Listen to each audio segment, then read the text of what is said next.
Hello, how are you? মৰমৰ ছাত্ৰ ছাত্ৰীসকল, আজি তোমালোকক অসমীয়াতে class 10 maths exercise 3 question number 3 ৰ সমাধানখিনি তোমালোকক মই কৰি দিম।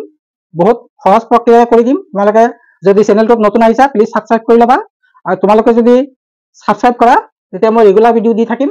গতিকে যিমান পাৰা সোনকালে সাবস্ক্ৰাইব কৰি লোৱা, কাৰণ এই চেনেলটোত তোমালোকে জইন কৰিব নালাগে, জইন ফিজ নাই, আৰু মই এতিয়া লাইভ ক্লাছো আহিম। গতিকে তোমালোকে চেনেলটো সাবস্ক্ৰাইব কৰি লোৱা।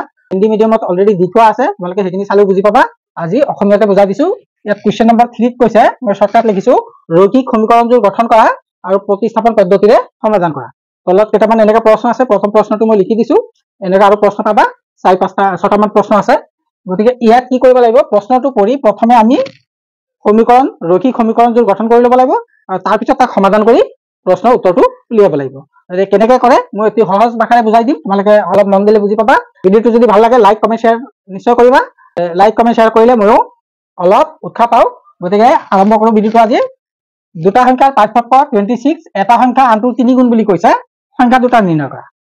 এই সংখ্যা দুটা আমি নাজানো, গতিকে আমি কি কৰিব লাগিব, প্ৰথমে সংখ্যা দুটা ধৰি ল'ব লাগিব। এটা x ধৰিবা, এটা y ধৰিবা। ধৰা হ'ল ডাঙৰ সংখ্যাটো ধৰিবা, প্ৰথম ডাঙৰ সংখ্যাটো x ধৰি ল'বা, আৰু সৰু সংখ্যাটো ধৰি ল'বা y ধৰি ল'বা।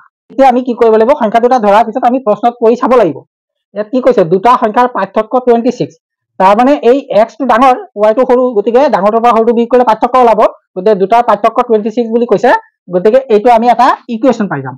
এতিয়া আমি ইয়াত লিখিম প্ৰশ্ন মতে x - y = 26।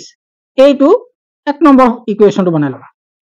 নেক্সট দিয়া আছে এটা সংখ্যা আনটোৰ 3 গুণ। এটা সংখ্যা আনটোৰ 3 গুণ মানে কি, ডাঙৰ সংখ্যাটো সৰুটো 3 গুণ। গতিকে x = 3y। এইটো 2 নম্বৰ ইকুৱেশ্যনটো পাই গলা। ঠিক আছে, এতিয়া আমি কি কৰিব লাগিব, এই x ৰ যিটো মান পালা, x = কিমান পালা 3y। গতিকে এই x ৰ মানটো এই 1 নম্বৰটোত বহাই দিলেই হৈ যাব। গতিকে এতিয়া 1 নম্বৰ ইকুৱেশ্যনটো দি এনেকৈ চিনটো দি দিলে হৈ যাব। গতিকে 1 নম্বৰটোৰ পৰা আমি কি কৰিব পাৰো, x - y = 26 আছে। গতিকে ইয়াত তুমি এই x ৰ ঠাইত এই ভ্যালুটো বহাই দিয়া। x ৰ ভ্যালু আমি কিমান পাইছিলো 3y। গতিকে 3y - y = 26। ইয়াত লিখি দিব পাৰা x = 3y বহুৱাই। এতিয়া ইয়াৰ পৰা আমি পাই যাম 3y পৰা y গ'লে 2y = 26, y = হ'ব 26, 2 টো আহি ডিভাইড হ'ব, গতিকে এইটো হ'ব 30। এতিয়া আমি y = 13 পালো, তাৰ মানে কি সৰু সংখ্যাটো আমি পাই গলো 30। এতিয়া আমি ডাঙৰটো উলিয়াব লাগে। আমি কেনেকৈ উলিয়াম, y ৰ মান তুমি 2 নম্বৰটোত বহাই দিয়া, x ৰ মানটো পাই যাবা। এতিয়া ইয়াত লিখি দিবা, এতিয়া y ৰ মান 2 বহুৱাই, এনেকৈ শৰ্টকাট লিখি দিলে হৈ যায়। এইটো কি আছে, x = 3y আছে, গতিকে এইটো হ'ব 3a, y ৰ মান কিমান পালো আমি 13, গতিকে এইটো হ'ব 39।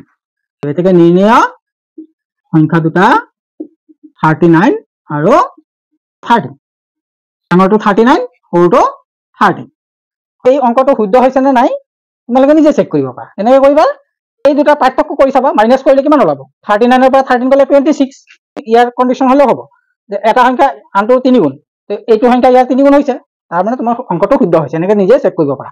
তো ভিডিঅ'টো কেনেকুৱা লাগিলে, যদি ভাল লাগিছে লাইক কমেণ্ট শ্বেয়াৰ কৰিবা, আৰু ঠিক এনেকৈ পিছৰ অংকবিলাক তোমালোকে নিজে কৰিবলৈ চেষ্টা কৰিবা। যদি টান পোৱা কমেণ্ট কৰিবা, মই নেক্সট ভিডিঅ'ত গোটেইখিনি কৰি তোমালোকক ভালকৈ বুজাই দিম। কথাটো হ'ল কি, তোমালোকে অতি সোনকালে সাবস্ক্ৰাইব কৰা, ষ্টুডেণ্টৰ কোৱান্টিটি বেছি হ'লে ৰেগুলাৰ কৰাই দিম, আৰু লগতে মই লাইভো আহিম। লাইভ আহিলে তোমালোকে আৰু ভালকৈ বুজিব পাৰা, টিউশ্যনৰ ক্লাছৰ নিচিনা হ'ব। ঘৰত টকা পইচা খৰচ কৰি টিউশ্যন ল'ব নালাগে, ইয়াতে তোমালোকে ধুনীয়াকৈ A to Z গোটেই কিতাপখন ভালকৈ বুজি ল'ব পাৰিবা। আজিলৈ ইমানে। Thank you very much.